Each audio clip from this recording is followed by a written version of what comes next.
विद्यालय की छुट्टी हो चुकी थी, सभी बच्चे अपने घर की तरफ जा रहे थे, तभी अचानक से एक सुनसान क्लासरूम से सिसकियों की आवाज सुनाई देने लगती है और बाहर वो आवाज कुछ अजीब तरीके से सुनाई देती है, जैसे कि कोई पति पत्नी एक दूसरे के साथ में संबंध बना रहे हों। तभी अचानक से एक 5वीं की 13 साल की मासूम सी बच्ची वहां से गुजर रही होती है। उसके कानों तक जब वो आवाज पहुंचती है, वो उस आवाज को, क्योंकि वो आवाज थोड़ी सी दर्दनाक तरीके की रहती है, उस आवाज को सुनने के लिए वो लड़की चली जाती है खिड़की के पास में, क्योंकि उसको अभी तक कोई अंदाजा नहीं था। जैसे ही खिड़की के पास वो जाती है, खिड़की के उस होल से जब वो अंदर देखना शुरू करती है तो वो देखती है कि उसके टीचर जो उसे पढ़ाते हैं, उसकी जो मैडम है, उसके जो सर हैं, वो पूरी तरीके से आपत्तिजनक स्थिति में है। दोनों एक दूसरे के साथ में लिपटे हुए हैं और शरीर पे एक भी वस्त्र नहीं है।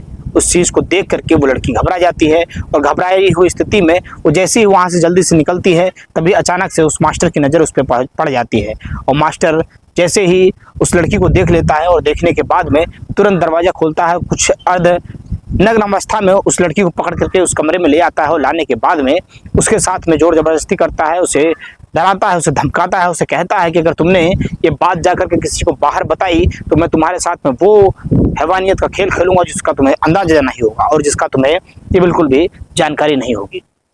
ये जानकारी जैसे उस लड़की को लगती है, वो लड़की डर जाती है, सहम जाती है। उस लड़की को वो मास्टर कहता है कि मैं तुम्हें टीसी दे दूंगा और तुम्हें ऐसा सर्टिफिकेट बना दूंगा कि जिससे तुम्हारा कहीं पर भी एडमिशन भी नहीं हो पाएगा।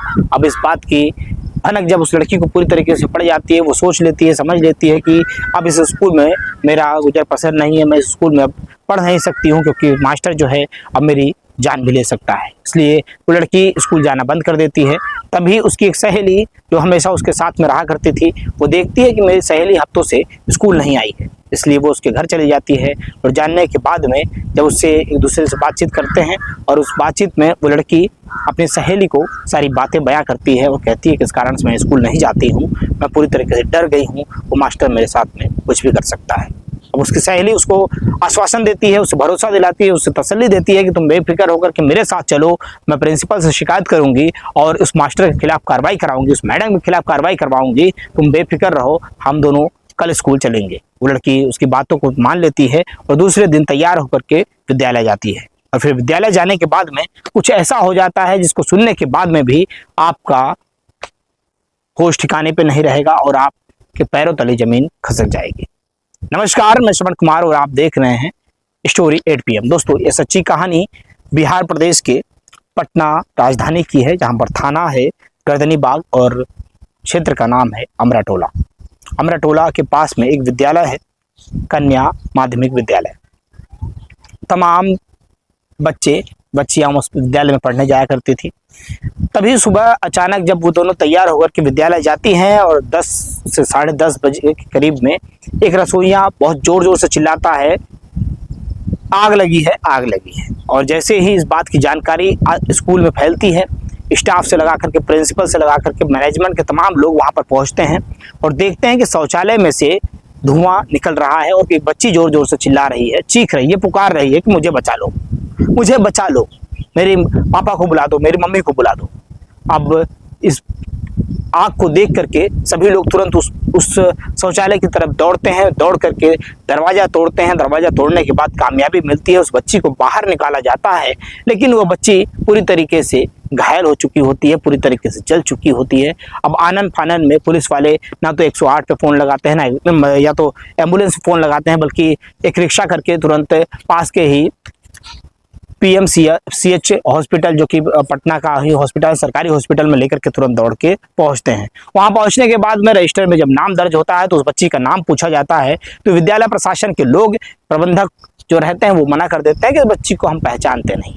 लावारिस में उस बच्ची को वो वहाँ पर इलाज कराना चाहते हैं, लेकिन हॉस्पिटल के मैनेजमेंट ने जब इस बात को समझा, उन्होंने सोचा कि मामला को संदिग्ध नजर आ रहा है। उन्होंने तुरंत नज़दीकी थाने पर फ़ोन कर दिया और कहा कि जब तक थाने की पुलिस नहीं आ जाती है तब तक हम कोई कार्रवाई या कोई इलाज अभी तक उस प्रकार का नहीं कर सकते हैं, जब तक आप पूरी तरीके से इसकी डिटेल पूरी जानकारी नहीं दे देते। पुलिस मौके पर पहुंचती है। पुलिस और के वहां पर पहुंचने के बाद में स्कूल प्रबंधक, स्कूल प्रशासन से जब पूछा जाता है, टीचरों से जब पूछा जाता है, तो वो सब लोग मना करते हैं कि इसको बारे में जानकारी नहीं है, इसके पिता के बारे में भी जानकारी नहीं है।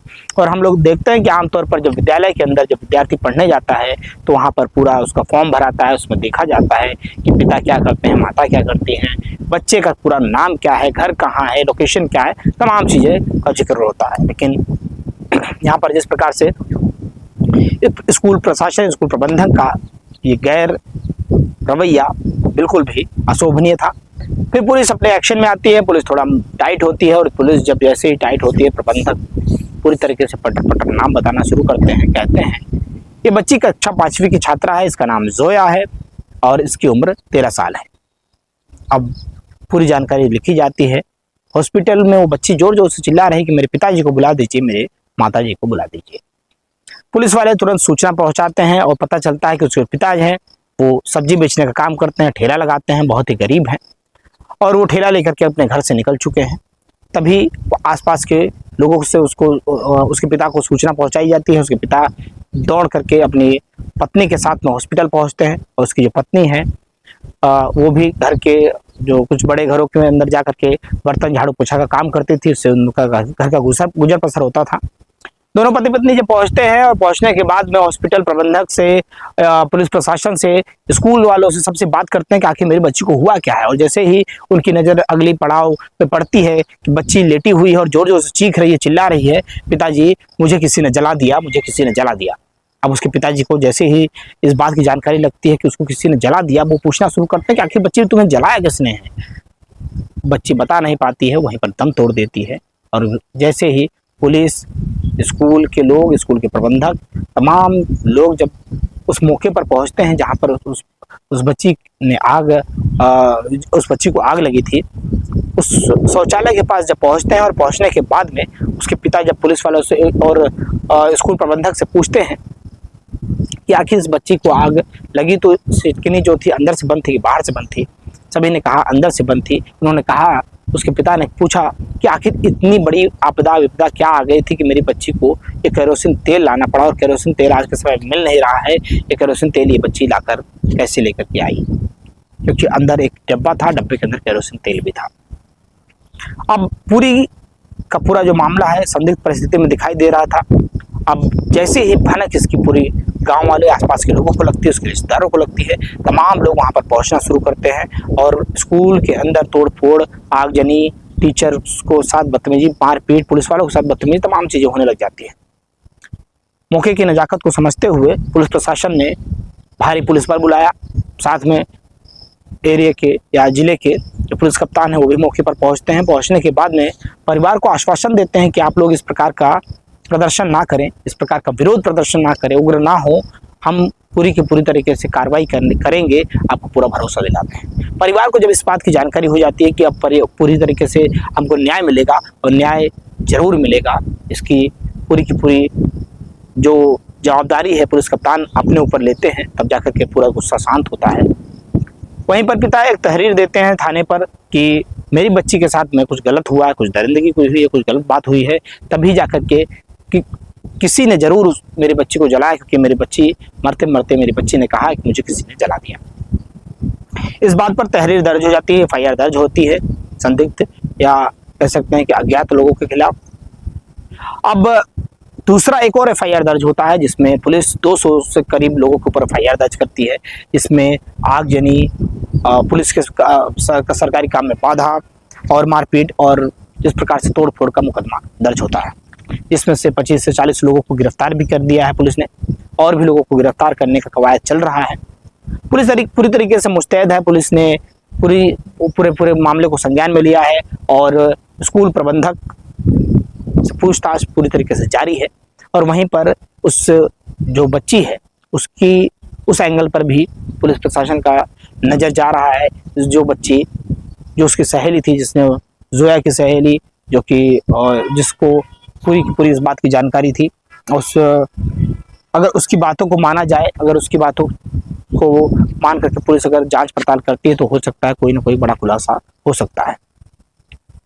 और जिस प्रकार से स्कूल विद्यालय को मंदिर कहा जाता है और उस मंदिर के अंदर शिक्षा ग्रहण करने के लिए जब विद्यार्थी जाता है तो शिक्षकों को देवता का रूप देखता है। लेकिन अगर वही देवता इस प्रकार से हैवानियत का शिकार अगर किसी बच्चे के साथ कर देंगे तो बहुत ही दुखद और समाज के अंदर एक ऐसा माहौल उत्पन्न कर देगा जो कि बहुत भयावह होगा। इस कहानी का सुनाने का उद्देश्य हमारा किसी व्यक्ति विशेष को ठेस पहुंचाना मकसद नहीं है, परंतु आपको जागरूक करना है, क्योंकि पुलिस जांच प्रक्रिया कर रही है, जांच चल रहा है और जो भी आरोपी होगा इसमें उसके ऊपर कड़ी से कड़ी कार्रवाई होगी। लेकिन आप क्या सोचते हैं कि इसमें कितनी सच्चाई है और क्या किन आरोपियों के खिलाफ में कितनी कठोर से कठोर कार्रवाई होनी चाहिए?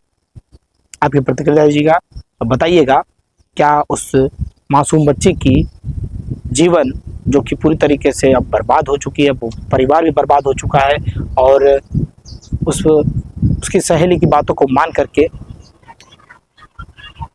पुलिस को उस एंगल पर भी, उस टीचर के प्रेम प्रसंग के एंगल पर भी देख करके जांच प्रक्रिया करनी चाहिए। आप क्या सोचते हैं? आपकी राय दीजिएगा, आपको प्रतिक्रिया दीजिएगा। वीडियो कैसा लगा वीडियो पे कमेंट करके जरूर बताइएगा। चैनल पर अगर आप नए हो चैनल को सब्सक्राइब कीजिएगा।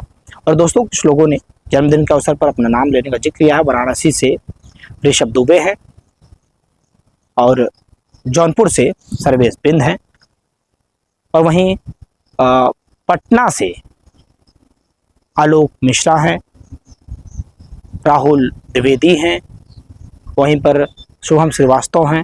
तमाम लोगों को जन्म दिवस की बहुत बहुत शुभकामनाएं। आपका दिन शुभ रहे, मंगलमय रहे, आप अपने जीवन में इसी तरीके से तरक्की करते हैं। मिलते हैं फिर नेक्स्ट वीडियो में। जय हिंद, जय भारत।